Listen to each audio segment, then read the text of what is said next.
Meanwhile, fallout this morning continues after another fatal shooting by Department of Homeland Security agents in Minnesota on Saturday. U.S. Border Patrol shot and killed an individual in Minnesota after they said he approached agents and he was armed with a handgun and he resisted when officers tried to disarm him.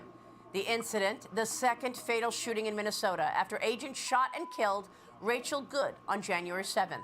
Minnesota Governor Tim Walz called the shooting horrific on social media, and he is calling on the White House to stop its immigration operation in Minnesota. Joining me now is the chairman of the House Oversight Committee, Kentucky Congressman James Comer. Mr. Chairman, thanks very much for being here this morning. Thank you for having me, Maria. Another individual is dead at the hands of Border Patrol.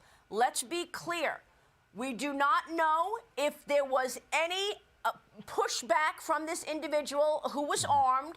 We do not have evidence that he was waving a gun, doing anything to threaten Border Patrol.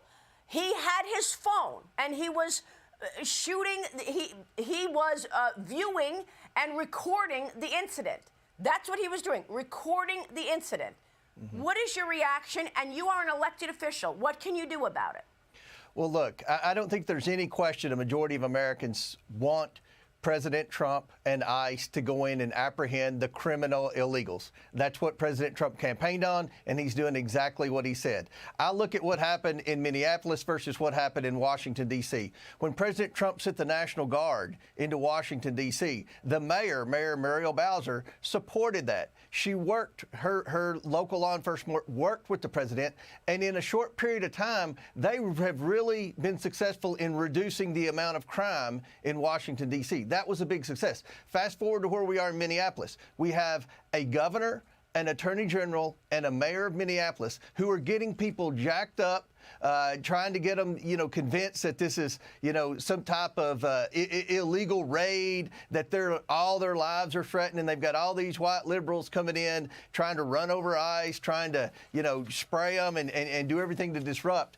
And if I were President Trump, I would almost think about, okay, if the mayor and the governor are going to put our ICE officials in harm's way, and there's a chance of losing more, innocent lives or whatever, then maybe go to another city and let the people of Minneapolis decide, do we want to continue to have all of these illegals? Are we going to allow our governor, attorney general, and mayor to get away with this? And I think the people of Minnesota would rebel against their leadership, because it's very clear that a majority of Americans want the criminal illegals apprehended, and that's what ICE is trying to do. Do we know that ICE saw the gun?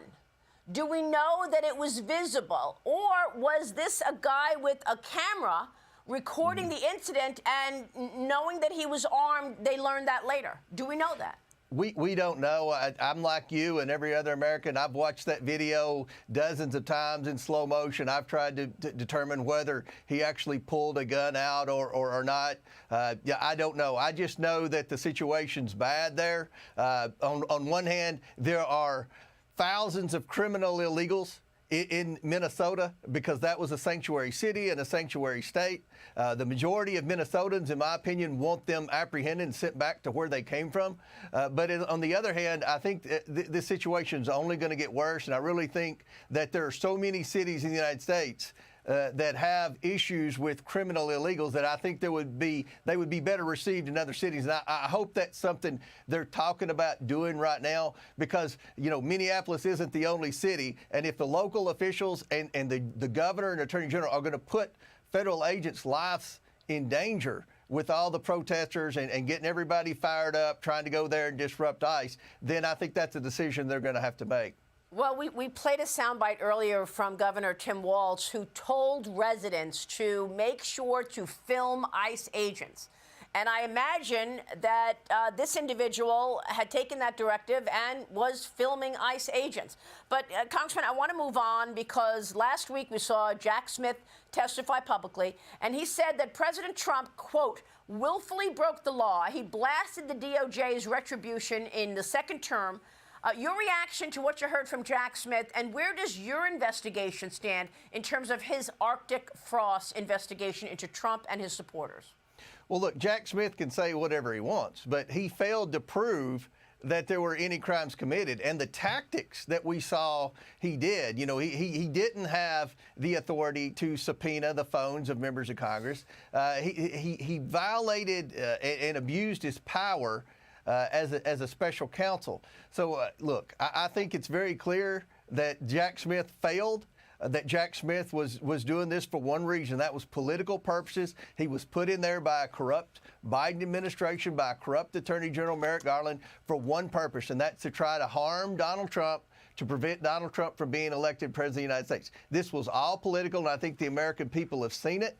And look, I think that Jack Smith showed the world that he never had the evidence, and he abused his power. Anybody that watched that hearing could see that. So, I know that President Trump's tweeted out that Jack Smith should be convicted. Well, that's going to be his Department of Justice that's going to have to do that. I think the House Judiciary Committee did all it could do and got him to come forward and not only did a deposition, but also came back and did a public hearing. So if that's the direction that the Department of Justice wants to go, then I would fully support that, because I believe he abused his power, and I believe he was there for one reason, that's political purposes. Congressman, you also in the House have taken a step closer to referring the Clintons, Bill and Hillary, for criminal charges. Why?